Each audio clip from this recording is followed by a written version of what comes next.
La intención de la charla, como les decía, es hablar un poquito sobre la espirometría incentivada o lo que son los ejercitadores pulmonares, ¿ya? Estos son los dos tipos o los dos modelos de ejercitadores pulmonares que tenemos. Acá en nuestro mercado más tenemos este sí hay, pero hay más como que en Quito, por allá lo he visto. Acá hay muy poquito. El ejercitador pulmonar, tenemos que lo que es la espirometría incentivada es una técnica que actualmente se usa mucho en lo que tiene que ver con neumología, en todas las patologías que son crónicas, sobre todo en el EPOC, en el asma, en los pacientes que tienen fibrosis pulmonar. Porque ¿qué es lo que vamos a lograr con esto? Que nuestros pacientes mejoren la función pulmonar, ¿ya? Que es una de las partes afectadas en ellos. El objetivo principal es facilitar una inhalación profunda en el paciente y sostenida. O sea, este ejercicio no es de fuerza, sino es de profundidad. El paciente tiene que aspirar suave pero profundo. Con esto, nosotros ¿qué vamos a lograr? Vamos a hacer que el paciente reduzca los problemas respiratorios si es que tiene algún problema de base, o nos va a ayudar a prevenir otro tipo de problemas como son las neumonías en los pacientes cuando se los opera, ¿ya? Existen dos tipos de ejercitadores. El uno es el triflow, que es el que todos conocemos, que es el de las 3 bolitas. Ese es de flujo, ese sí es de fuerza, ¿ya? Pero actualmente ya en los últimos congresos que hemos tenido de neumología, el triflow ya pasó a la historia. O sea, ya no tiene ninguna función, porque este de aquí se llegó a descubrir que realmente actúa sobre los músculos del tórax anterior, que tú eso lo mejoras haciendo con pesas, haciendo trotando y toda la historia. Ahí mejoras esta musculatura, pero hay un músculo que tú no logras ejercitarlo con el ejercicio físico, que es el diafragma, y es uno de los principales músculos que actúa a nivel de la respiración.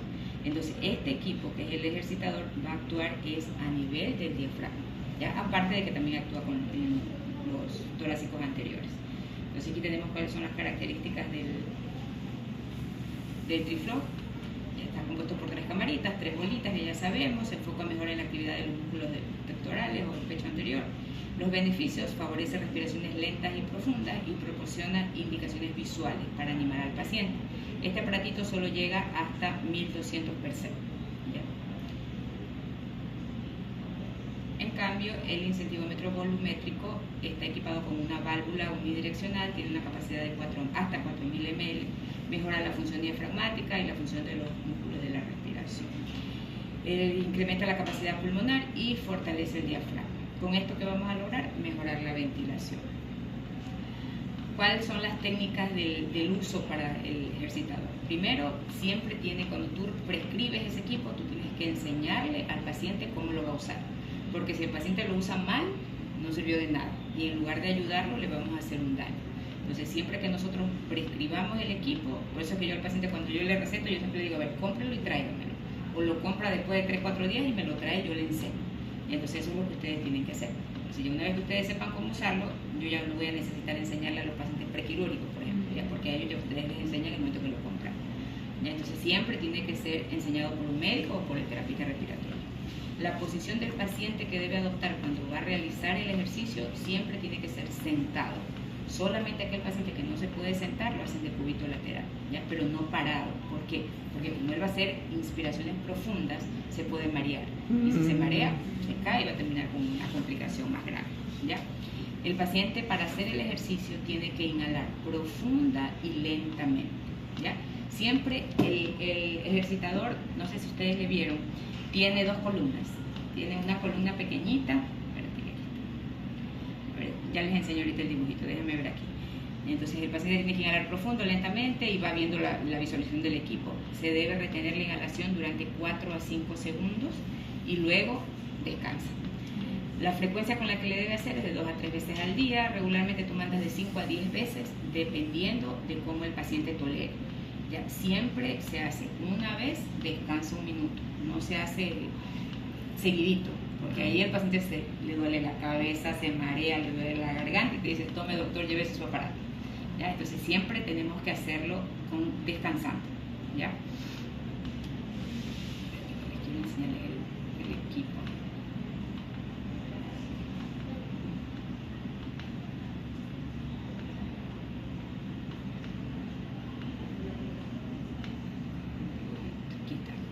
Cuando el paciente aspira, ¿no? Esto va sobre la mesa, el paciente sentado o de cúbito lateral si no se puede sentar. El momento que él aspira, esta columna de aquí es la que va a subir y esta es la que él tiene que mirar. Esta lo que va a hacer es medirte la capacidad pulmonar del paciente en volumen. Entonces esto me va a decir su capacidad pulmonar ahorita, la cantidad de volumen que el paciente puede mover, no el residual porque ese está ahí, ese no se mueve. La capacidad que él puede mover de volumen es lo que me mide esto. Ya me va a decir usted tiene 750, tiene 1000, tiene 2000. Si llegó a los 2500, el paciente tiene que seguirlo manteniendo ahí. O sea, hasta lo que tolere. La inspiración forzada, lo que me... Pero siempre tiene que mirar él es este aparatito. Este aparatito aquí tiene 3 cuadritos, ¿ya? En el de en medio hay una carita feliz y hay 2 flechitas. Eso es lo que le está diciendo, es que esto solo tiene que llegar hasta aquí. O sea, él lo tiene que mantener aquí, no se le puede ir para arriba. Si él hace esto fuerte, se suben los 2 y eso no valió. ¿Ya? Es aspirarlo solo hasta aquí y ahí tenerlo que no se le caiga, ni que se caiga ni que se suba. Mientras él más tiempo lo mantiene acá, yo aquí voy mejorando mi capacidad pulmonar, porque yo voy expandiendo. Si yo hago esto, mira que pasa con mi pecho, si yo hago, no pasó nada. Si yo hago, mi pulmón se expande y yo aumento el volumen, ¿ya? Que es lo que yo quiero. O sea, esa mide la velocidad de la inspiración y tiene que ser una velocidad lenta. La profundidad de la inspiración es lo que hace que te mide el volumen, porque es la cantidad de oxígeno que yo meto a mi pulmón. Pero el lado izquierdo... Este te mantiene, este de aquí te permite mantener y te va subiendo el otro que te va a medir la capacidad. A ver, sigamos lo que estábamos. Por aquí ya estamos. ¿Sí entendieron todo? Les explico de nuevo. No, sí. Sí. Ya. Hay una cosita, ya no entendí. Cuando nosotros le decimos que tiene que inspirar, entonces tiene que inspirar una sola vez, descansa un minuto y ya. ¿Cuánto tiempo tiene que hacerlo? O sea, ¿cuántos ciclos son? Tiene que hacer 3 ciclos, 3 veces al día. Sí, esta cosa se va rapidito, ¿qué le pasa? Está...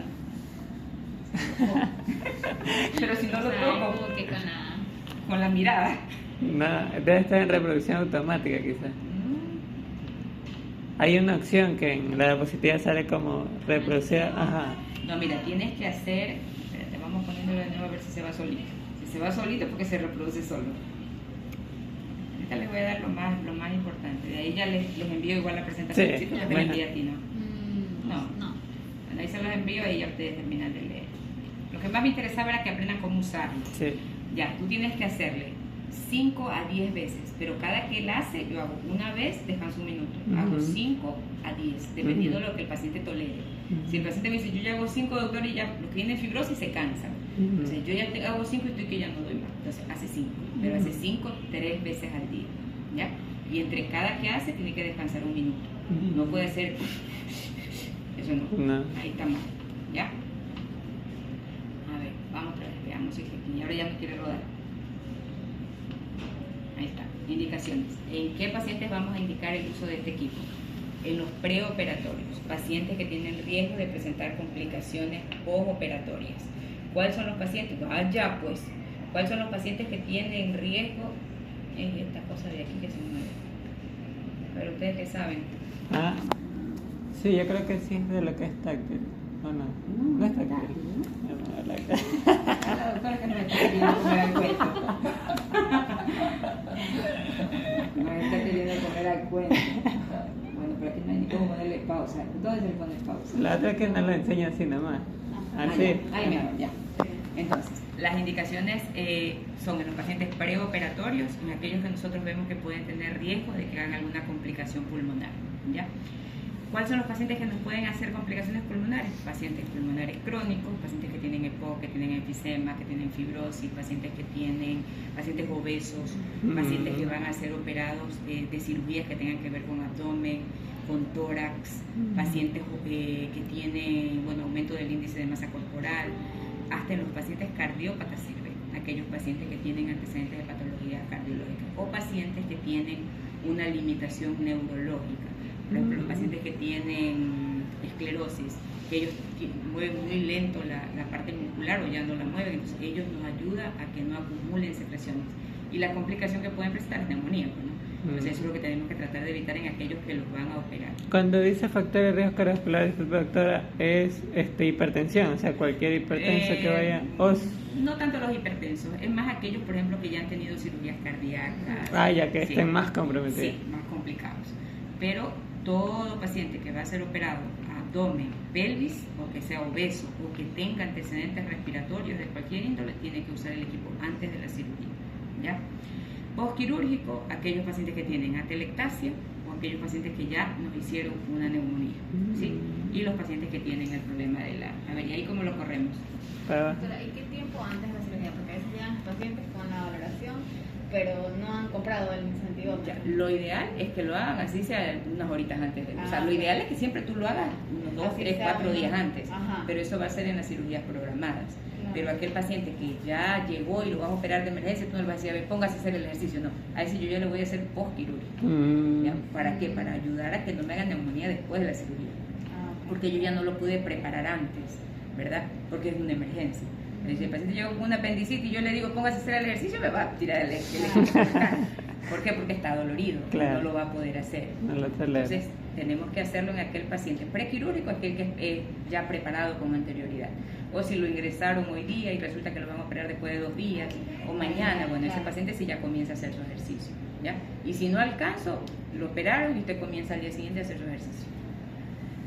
Ya, entonces, los beneficios: mejorar la ventilación que ya dijimos, acelerar la recuperación después de la anestesia, ayuda a que las secreciones las pueda fluidificar más rápido y las pueda eliminar. Y de esa manera vamos a prevenir lo más importante que es en el asunto de las neumonías, de las cirugías, que es la neumonía o las atelectasias. ¿Cuál era? La población objetivo, la espirometría incentivada está indicada para diversas poblaciones. Pacientes con fracturas de costilla también, ¿ya? Lesiones de costilla, pacientes que están encamados mucho tiempo.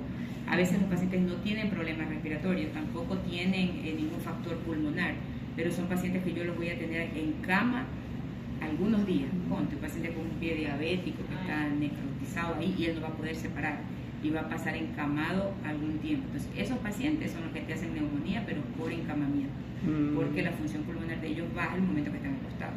Entonces, no hay movilización de secreciones y eso produce a la larga neumonía. Los pacientes asmáticos, pero con los asmáticos hay que tener una salvedad. En el asmático tú lo usas, pero si el asmático no está en crisis. Si el asmático está en crisis, no lo puede usar. Ahí se lo suspende. Ya. Pacientes con neumonía, enfermedad pulmonar obstructiva crónica, pacientes con fibrosis quística, sobre todo esto por lo del asunto de las bronquiectasias. Ahí, ¿qué es lo que queremos? Limpiar secreciones. Entonces, ahí nos va el equipo bien. Pacientes que tienen anemia, pacientes con atelectasia. El procedimiento, bueno, que ya les expliqué, salar de paso, repetir 10 veces. 10 veces por hora. Este de aquí es un paciente que está mucho más complicado.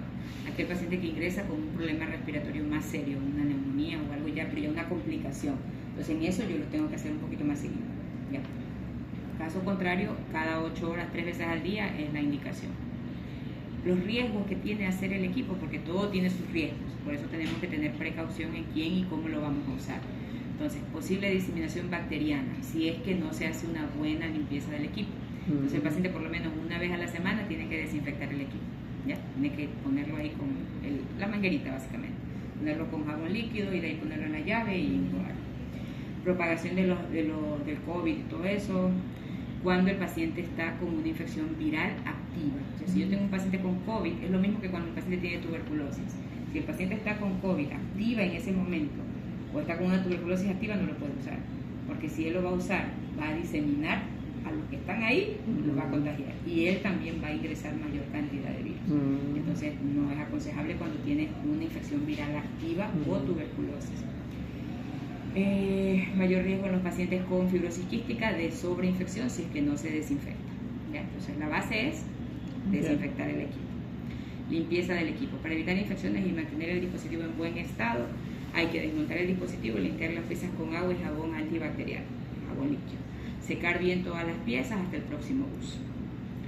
Beneficios cardíacos. La espirometría incentivada también puede tener beneficios indirectos en la recuperación de las cirugías cardíacas, que era lo que te decía, porque ayuda a eliminar las secreciones. Contraindicaciones. A pesar de los beneficios que existen, tiene contraindicaciones. El uso inapropiado puede producir lo que yo les decía, que el paciente se maree, que se caiga, que se fracture. El no cumplimiento. Pacientes que no entienden o no demuestran, no usan de forma correcta el equipo. Por ejemplo, si yo no le enseño, el paciente lo va a usar mal. ¿Y qué es lo que hace el paciente? Lo coge y después viene, ay doctora, yo estoy que me acuerdo del mareo. Pero es porque yo no le enseñé. Entonces por eso hay que enseñarlo, porque si no lo van a usar mal y no sirve. En los niños pequeñitos o que tienen retraso tampoco se usa, ¿no? Pero en los niños ya más grandes sí. Efectos adversos, bajo efectos de anestesia, sedación o coma, no lo podemos usar, ¿no? Y en los pacientes que tienen disnea severa, también aquellos que están con una insuficiencia respiratoria marcada, tampoco lo podemos usar. Precauciones. El uso del ejercitador no es el único tratamiento, o sea, no es que el paciente va a usar el ejercitador, ya no use los inhaladores, va a usar el ejercitador, ya no tome el antibiótico, no. Esto es un apoyo al tratamiento, pero no es el tratamiento único para ninguna de las patologías, ¿ya? Que el paciente hiperventile si es que yo no le enseño cómo lo va a usar. Barotrauma en aquellos pacientes que tienen un pulmón demasiado enfisematoso y hace mal el ejercicio, ¿ya? La base es que tú le enseñes a hacer. Si un paciente está con un dolor muy importante porque tiene una fractura de costilla, como el paciente tiene una fractura, ¿qué va a hacer? Le duele mucho y no te va a querer hacer el ejercicio, pero como le duele, él respira superficial y ese es el paciente que te hace telectasia. Entonces él lo tiene que hacer, solamente que él no lo va a hacer 10 veces porque el dolor es muy marcado y yo le tengo que controlar el dolor, yo tengo que darle medicina para el dolor para que él pueda hacer su ejercicio, ¿ya? Y los pacientes con crisis asmática que les llega. La evidencia científica, existe proporcionada información sobre la eficacia y utilidad de la espirometría incentivada. Ensayo controlado aleatorio, comparación de ejercicios respiratorios del diafragma, espirómetro incentivado. Ahí se hizo una comparación entre el de flujo y el de volumen y demostró que el espirómetro de incentivo de volumen tenía la mayor función sobre aquellos pacientes cardiopatas que te digo. Las conclusiones: el uso del indicador del dispositivo ayuda al paciente a seguir su progreso y a alcanzar los objetivos propuestos, que son los que nosotros le vamos a proponer a nuestro paciente. ¿Qué es lo que nosotros queremos? Que supere la neumonía, que supere el EPOC, que por lo menos mejore su calidad de vida en aquel paciente que tiene patologías crónicas, EPOC, fibrosis, secuelas de tuberculosis. Entonces, nosotros ¿qué buscamos? Que el paciente tenga una rehabilitación. Entonces, en definitiva, este aparato, ¿qué es lo que hace? Rehabilitar tu pulmón, ¿ya? En cualquier patología crónica lo debemos usar. Ayuda a preservar la función muscular diafragmática y los volúmenes pulmonares en pacientes que tienen enfermedades pulmonares crónicas. Y los estudios realizados confirman el beneficio absoluto del espirómetro de volumen sobre el espirómetro de flujo. Conclusión: Sí. Ya, y ahí hay un video de cómo lo tienen que usar que yo después se los paso. ¿Ya? ¿Dónde lo vende? Madre Berenice y Redima. Listo, jóvenes. Si tienen algún